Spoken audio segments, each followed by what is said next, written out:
Lumabas ang bilyonaryo mula sa kanyang luxury car, ang mga mata niya inagmasid sa sira-sirang bahay. May kung anong kakaiba at mabigat na nararamdaman na siya sa loob. Nakakita na siya ng kahirapan noon pero ito iba ito. Dahil ito ang bahay ng taong naglilingkod sa kanya araw-araw. Bago tayo sumabak, sabihin niyo sa comments kung anong oras na at taga saan kayo nanonood. Tara, simulan na natin. Tahimik na nakatayo ang katulong sa tabi niya, bahagyang nanginginig ang mga kamay, hindi sigurado kung dapat siyang mahiya o manahimik na lang tulad ng dati. Basag ang mga dingding, halos hindi na nakakapit ang bubong, at ang pinto ay parang hindi na naayos sa loob ng maraming taon. Pero tahanan pa rin ito. Ilang hakbang ang nilakad niya pasulong, ang mamahaling sapatos niya ay humahawak sa alikabok na lupa, isang bagay na hindi niya kailanman pinayagan sa sarili niyang mundo. Nakayuko ang katulong, natatakot na tingnan siya, natatakot na baka sa wakas ay makita niya ang katotohanang matagal na niyang itinago sa likod ng kanyang ngiti. Sa loob, halos wala. Isang maliit na higaan, isang lumang upuan, at isang sulok kung saan ang lutuan ay pakikipaglaban araw-araw para lang mabuhay. Tumigil siya, bumagal ang paghinga niya, at napagtanto na ang taong naghahain sa kanya ng pagkain araw-araw, halos wala nang makain sa gabi para sa sarili.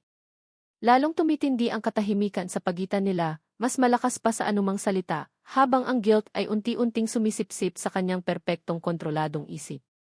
Sa unang pagkakataon, hindi siya naramdaman na makapangyarihan. Naramdaman niyang maliit siya, parang walang saysay ang lahat ng yaman niya sa harap ng tahimik na pagdurusa na ito. At nang lingunin niya ang katulong, napansin niya sa mga mata nito ang isang bagay na hindi niya kailanman nakita noon, sakit na matagal nang nakatago. Dahan-dahan siyang umupo sa sira-sirang upuan, hindi na matatag ang kanyang postura, parang pinisil na ng bigat ng lugar na ito ang kanyang pride. Nakatayo ang katulong malapit sa pinto, hindi sigurado kung mananatili o aalis, ang kanyang katahimikan ay nagsasalita ng higit pa sa anumang salitang maibibigay niya. Muling tiningnan niya ang paligid, mas maingat ngayon, napapansin ang bawat malilit na detalye na kanyang niwalang pansin sa mga katulad nito sa buong buhay niya. Isang punit na kumot, isang basag na baso, at isang lutuan na halos walang panggatong, lahat ito ay nagkukwento ng pagtataguyod na hindi niya kailanman sinubukang unawain. Bahagyang humigpit ang mga daliri niya nang mapagtanto na hindi kailanman siya nagreklamo, hindi humingi ng tulong, hindi ipinakita ang totoong buhay niya sa trabaho. Sandaling tumingin pataas ang katulong, pagkatapos ay muling ibinaba ang tingin, parang kahit ang eye contact ay sobra na at takot siyang lumampas sa linya. Naalala niya kung paano siya nagrereklamo noon tungkol sa malamig na kape, habang tahimik na nakatayo ito, malamang na ikinukubli ang sariling gutom sa araw na iyon.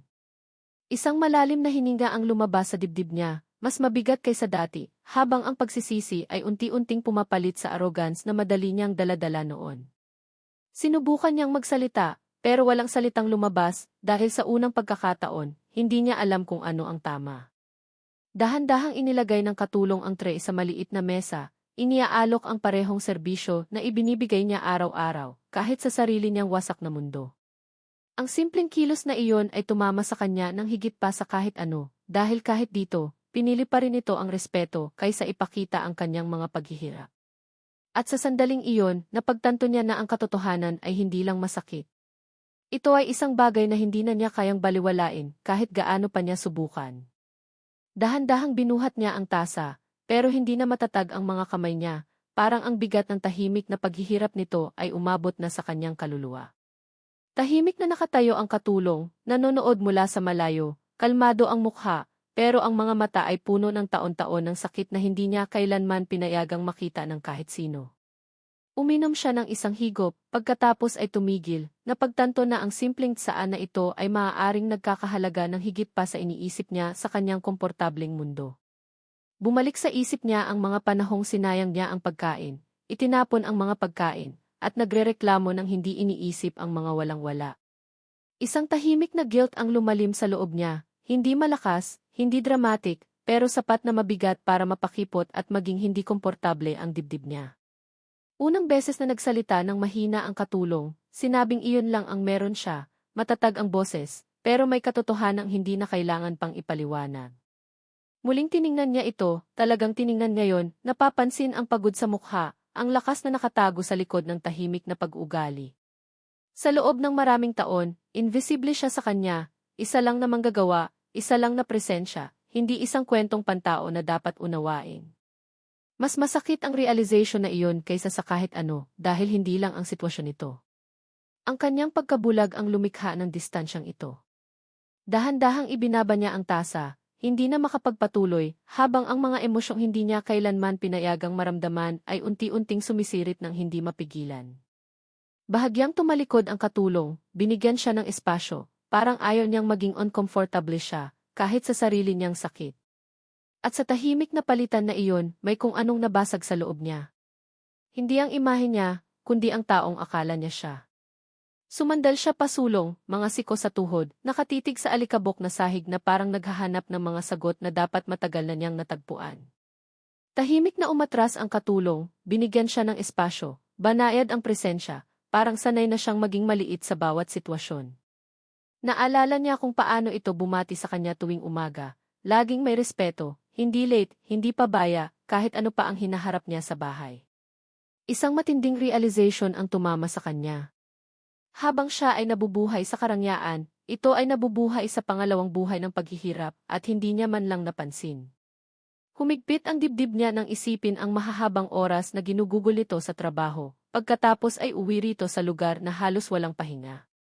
Malambing na niyakap ng katulong ang sariling mga kamay, nakatayo malapit sa dingding, hindi sigurado kung magsasalita o hayaan na lang ang katahimikan na magdala ng lahat. Sa wakas ay tumingala siya rito, ang mga mata niya ay wala ng otoridad, kundi may kung anong hindi pamilyar, pagsisisi na halo ng hiya. Gusto niyang humingi ng tawad, pero parang masyadong maliit at huli na ang mga salita kumpara sa mga taon na tahimik nitong tiniis ang lahat.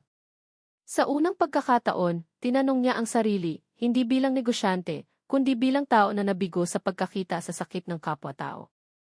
Nagbigay ang katulong ng mahinang nod na puno ng pag-unawa, parang wala siyang inaasahan, parang matagal na niyang tinanggap ang buhay ng ganito. Ang tahimik na pagtanggap na iyon ang lalong nagbasag ng isang bagay na mas malalim sa kanya, dahil hindi ito humihingi ng tulong. Natutunan na lang nitong mabuhay ng walang tulong. At sa sandaling iyon, alam niyang ang pagbisitang ito ay hindi lang hindi inaasahan. Ito ang simula ng isang katotohanang hindi na niya kayang takasan. Dahan-dahang tumayo siya, muling tiningnan ang paligid, pero ngayon ay puno na ng responsibilidad ang mga mata niya, hindi na ng pag-usisa, habang ang realidad ay tumira ng malalim sa kanyang puso. Bahagyang umiwas ang katulong, binigyan siya ng daan, maingat ang mga galaw, parang sinusubukan pa rin itong huwag abalahin ang kanyang kaginhawaan. Kahit dito, muling napansin niya ang walang laman na sulok, napagtanto na walang maayos na pagkain na nakaimbak, walang seguridad, puro survival lang araw-araw. Isang malakas na alon ng guilt ang tumama, mas malakas kaysa dati. Dahil hindi lang ito tadhana. Ito rin ang resulta ng mga taong katulad niya na hindi kailanman nagbigay ng pansin. Bahagyang nagtiim ang panga niya, iniisip kung gaano kadali niyang mababago ito. Kung sana ay nagmamalasakit siya ng sapat para tunay na makita ang buhay nito. Sa wakas ay nagsalita ulit ang katulong, mahina ang boses. Na sinasabi, okay lang siya. Ang mga simpleng salitang iyon ay nagdadala ng mga taon-taon ng nakatagong paghihirap sa likod ng sapilitang kalmado. Dahan-dahan na umiling siya, hindi dahil hindi siya sang-ayon sa mga salita nito, kundi sa sarili niya, dahil alam niyang ang P.O. kailang P ay isa lang na kalasag na itinayo nito. Tumungo ang mga mata niya sa mga pagod na kamay nito, napansin ang maliliit na sugat at magaspang na balat. Patunay na walang katapusang trabaho na hindi kailanman nakatanggap ng tunay na ginhawa. Sa unang pagkakataon, nahiya siya sa pagpapaligaya sa kanya. Nahiya sa bawat sandaling nag-enjoy siya ng kaginhawaan ang hindi iniisip ang halaga nito sa iba. Lalong lumalim ang katahimikan sa pagitan nila. Pero ngayon, hindi ito walang laman. Puno ito ng mga hindi nasasabing katotohanan na pareho nilang malinaw na nauunawaan. Humugot siya ng malalim na hininga, parang naghahanda sa sarili, dahil alam niyang ang susunod niyang sasabihin ay maaaring. Hindi lang baguhin ang buhay nito kundi ang buhay niya rin. At sa sandaling iyon, sa wakas ay bumalik ang kanyang boses. Hindi bilang utos, kundi bilang isang tao na sinusubukang ayusin ang isang bagay na hindi niya dapat kailanman niwalang pansin. Tumagal siya ng isang mabagal na hakbang patungo sa pinto, pagkatapos ay tumigil sa gitna, parang ang pag-alis ngayon ay nangangahulugang. Takas sa isang katotohanang sa wakas ay kanyang hinarap. Nanatiling tahimik ang katulong sa likuran niya, banayad ang presensya pero malayo. Parang isang taong matagal nang tinanggap na walang tunay na nagbabago. Muling tumalikod siya, ang mga mata niya inagmasid sa buong kwarto. Iniimprenta ang bawat detalye, parang ayaw niyang kalimutan kailanman ang sandaling ito. Sa unang pagkakataon sa buhay niya, hindi siya komportable sa sarili niyang tagumpay. Tinatanong kung ano talaga ang ibig sabihin nito kung may nagdurusa sa tabi nito. Inayos ng katulong ng mahina ang kanyang dupata, simple ang galaw. Pero dala-dala nito ang dignidad ng isang taong tumangging magmakaawa kahit sa lahat ng bagay. Napansin niya ang lakas na iyon. At lubos itong yugyog dahil wala itong anuman. Gayunpaman, mas malakas pa ang pagtingin nito sa sarili kaysa sa marami niyang kilala. Isang malalim na hininga ang pumuno sa dibdib niya at sa pagkakataong ito hindi na guilt lang. Ito ay isang desisyon na unti-unting nabubuo ng tahimik sa kanyang isip. Lumapit siya ng mas malapit rito, hindi bilang boss, hindi bilang mayaman, kundi bilang isang taong sa wakas ay sinusubukang tumayo sa pantay na lupa. Muling tumingala ang katulong. Nagulat sa pagbabago ng ekspresyon niya, nahahalata ang isang bagay na iba. Isang bagay na hindi niya kailanman nakita noon. Mababa at matatag ang lumabas na boses niya, pero puno ito ng katapatan, isang bagay na bihira. Isang bagay na hindi kailangang patunayan sa pamamagitan ng kapangyarihan. Sinabi niya rito na ang nakita niya ngayon ay hindi na niya baliwalain pa at na ang katahimikang ito sa pagitan nila ay sa wakas ay mababali. At sa sandaling iyon, bahagyang nagbago ang hangin dahil hindi na ito basta isang pagbisita. Ito na ang simula ng isang bagay na tunay. Sandaling natigilan ang katulong, hindi sigurado kung narinig niya ng tama, dahil bihira ang pangako sa buhay niya, at lalong bihira ang mga tinutupad. Lumapit siya ng mas malapit, pinanatili ang magalang na distansya, kalmado pero matatag ang tono, ipinapakita na hindi ito awa, kundi isang desisyon na balak niyang tuparin. Muling ibinaba nito ang tingin, hindi dahil sa takot ngayon, kundi dahil ang pag-asa ay hindi pamilyar, isang bagay na tinuruan na niyang huwag asahan. Napansin niya ang pag-aalinlangan na iyon at mas masakit ito sa kanya. Napagtanto na natutunan nitong mabuhay nang hindi umaasa sa kahit sino para sa kahit ano. Isang mahinang katahimikan ang muling pumuno sa kwarto. Pero sa pagkakataong ito may dala itong bago, isang marupok na simula na hindi pa nila lubos na nauunawaan. Sinabi niya rito na hindi na nito kailangang itago pa ang mga paghihirap. Matatag ang mga salita niya. Nag-aalok ng dignidad sa halip na kawanggawa o pansamantalang ginhawa. Bahagyang humigpit ang mga daliri ng katulong, kontrolado ang emosyon, habang sinusubukang manatiling kalmado sa kabila ng bagyong unti-unting sumisiklab sa loob niya. Sa loob ng maraming taon, nagdala ito ng lahat ng mag-isa, at ngayon may isang tao na sa wakas ay nakikita ang kanyang realidad ng walang paghusga o pagmamataas. Pinagkatiwalaan niya ito na darating ang pagbabago hakbang-hakbang, hindi bilang pabor, kundi bilang isang bagay na karapat-dapat dito bilang isang tao. Dahan-dahang namuo ang luha sa mga mata nito, pero mabilis nitong ikinislap, ayaw magmukhang mahina kahit sa ganitong mahinang sandali. Ginalang niya ang lakas na iyon, napagtanto na hindi ito isang taong kailangang iligtas, kundi isang taong kailangan lang ng pantay na pagkakataon para mabuhay ng mas mabuti. At habang nakatayo sila roon sa katahimikan, may nagbago sa pagitan nila. Hindi na employer at manggagawa, kundi dalawang tao na sa wakas ay nagkakaunawaan. Tiningnan niya muli ang paligid sa huling pagkakataon, pero ngayon ang mga mata niya ay puno ng layunin, hindi na ng gulat, parang nadesisyonan na niya na hindi matatapos dito ang kwentong ito. Tahimik na nakatayo ang katulong, mapagkumbaba pa rin ang postura, pero may bahagyang nagbago sa loob niya. Parang isang maliit na liwanag na sa wakas ay nakahanap ng puwang. Kinuha niya ang kanyang telepono. Pagkatapos ay tumigil, napagtanto na hindi ito tungkol sa mabilis na solusyon, kundi sa paglikha ng pangmatagalang pagbabago sa buhay nito. Sa halip, malinaw niyang sinabi na aayos ang bahay na ito, bubuti ang buhay nito, at hindi na ito kailangang magtago pa. Nakinig ito sa katahimikan. Mabilis ang tibok ng puso, hindi dahil sa takot, kundi dahil sa isang damdaming matagal na nitong inilibing. Ang posibilidad ng pagbabago.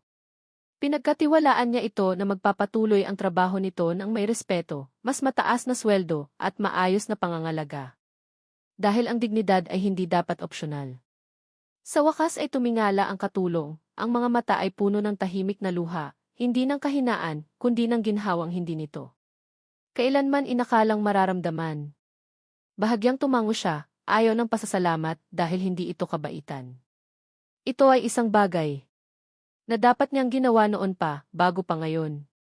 Isang kalmadong katahimikan ang muling namuno, pero ngayon ay mapayapa na, hindi mabigat, parang pareho nilang naunawaan na ang sandaling ito ay magbabago ng lahat.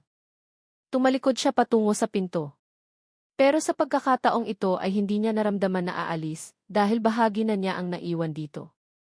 Pinanood ng katulong na siya'y umalis, matatag ang ekspresyon, pero sa loob ay may isang bagay na malakas na nagsimulang muling itayo pagkatapos ng mga taon ng tahimik na paghihirap. Ang ilang kwento ay nag-iiwan ng tatak magpakailanman, tulad ng video na ito. Mag-subscribe na ngayon at maging dito para sa susunod na hindi malilimutang karanasan. As ref to video time.